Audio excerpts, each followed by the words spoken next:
Quoi surveiller ce matin? La bourse, jeudi 14 mai 2026, en avant-marché. Ben, ça bouge et ça bouge assez rapidement. Là, je regarde les indices du côté de Wall Street, c'est vert.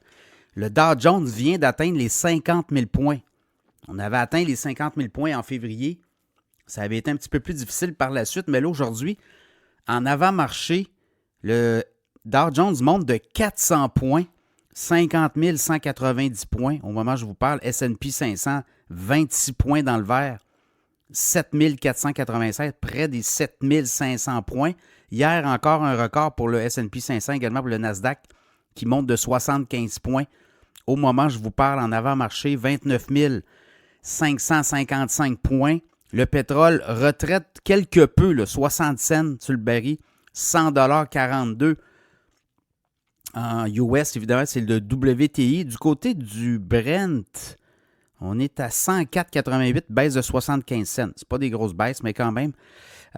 Trump en Chine, évidemment, il y a toutes sortes de choses qui transparaissent de tout ça. Le Bitcoin repart à la hausse, 79 538. Bitcoin est allé toucher les 79 000 au cours des dernières heures, donc on repart vers le haut. Ethereum, 2253, on repart vers le haut. L'or repart vers le haut, 14 $ de hausse sur l'once d'or, 4702 $ US l'once d'or. Silver, j'essaie de l'avoir, mais je ne l'ai pas. Je vais essayer de vous le donner. Aussi, ça partait vers le haut aussi dans le cas de l'argent, mais je n'ai pas le ticker ne me le donne pas. Hang Seng, du côté d'Hong Kong, c'est très neutre, hein, avec le sommet, avec Xi Jinping. Alors, c'est ça. Voyez-vous, le Hang Seng, flat. Au moment où je vous parle. Du côté de l'Europe, c'est plus positif, là, monte de 0,7 %, le stock 600, 615,4. Donc voilà, c'est un peu ça que j'ai sur mes radars. Cisco, quand même. Les actions de Cisco en avant-marché montent de 15 %, tout près de 15 %, 14,96 $ de hausse, 116,83 $, des très bons résultats. On annonce aussi licenciement de 4000 emplois, donc une restructuration à l'interne. On a battu les attentes des analystes. On attendait 1,7 $ par action. On va avoir entre 1,16 $ et 1,18 $. Puis 16,7 milliards de revenus, entre 16,7 et 16,9. On attendait 15,82. Donc, on bat les attentes des analystes facilement. Et Cisco monte, évidemment. Bon, là, je regarde avec Trump, Nvidia, on annonce que 10 entreprises pourront acheter des puces H200, des entreprises chinoises. Donc, le titre d'Nvidia monte de 4,69 $, 2 % de hausse, 230 et 52.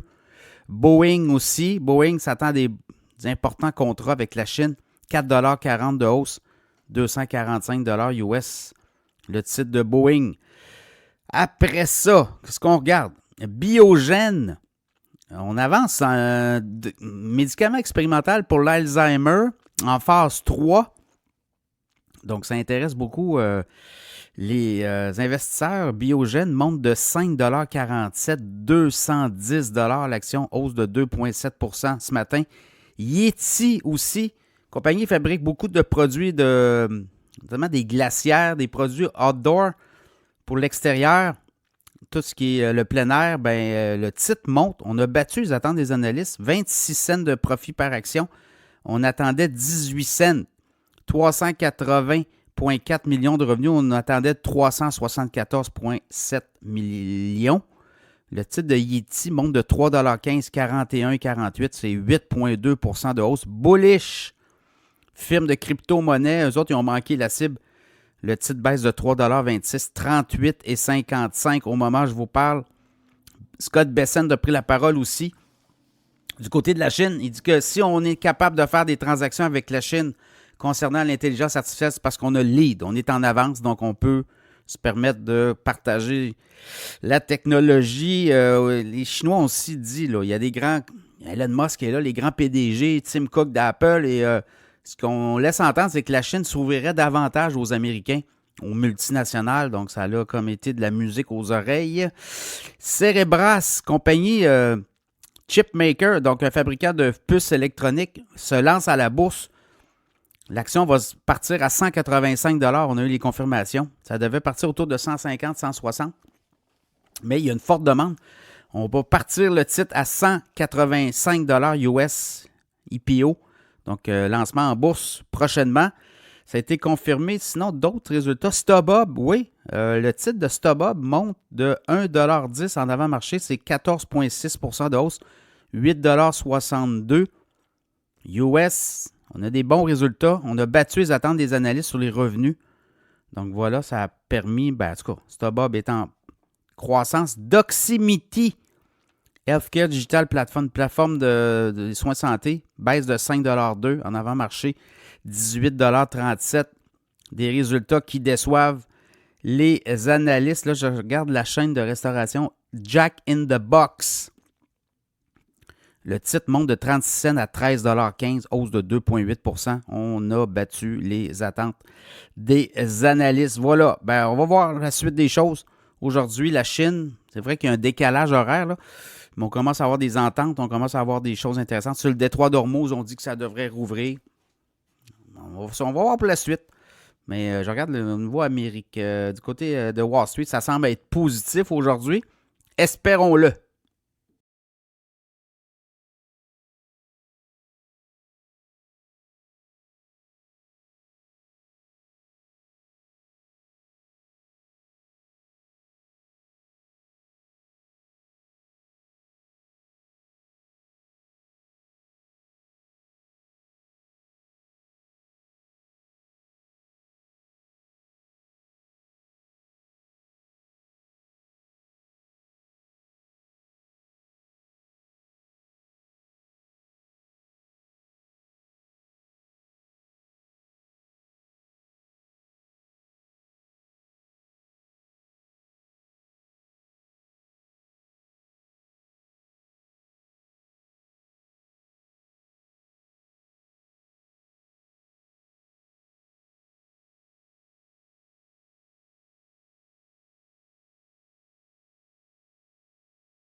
Autre point aussi, là, la Fed, hein?